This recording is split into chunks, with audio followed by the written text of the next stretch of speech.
அலி இப்னு அபி தாலிப் ரலியல்லாஹு அன்ஹு அவர்கள் சொன்னார்கள், உலகம் பின்னோக்கி சென்று கொண்டே இருக்கிறது, மறுமை முன்னோக்கி வந்து கொண்டே இருக்கிறது. இரண்டுக்கும் பிள்ளைகள் உண்டு. நீங்கள் மறுமையின் பிள்ளைகளாக இருங்கள், உலகத்தின் பிள்ளைகளாக இருந்து விடாதீர்கள்.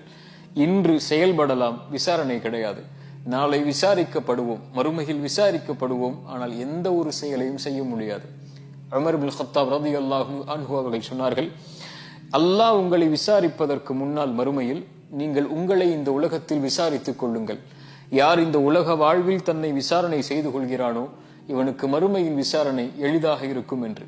ஒரே ஒரு கேள்விதான், நாம் சுமந்து கொண்டிருக்கக்கூடிய இந்த செயல்பாட்டோடு மலக்குல் மௌத் எம்மை சந்தித்தால் படைத்த இறைவனை சந்திப்பதற்கு நானும் நீங்களும் தயாரா? என்ன தொழுகை இடத்தில் இருக்கிறது, என்ன ஹலாலான காரியங்கள் இடத்தில் இருக்கிறது, அல்லது எவ்வளவு ஹராமான காரியங்களை நாம் செய்து கொண்டிருக்கிறோம், என்ன நேர்மை இருக்கிறது அல்லது என்ன நேர்மையற்ற செயல்பாடுகளை நாம்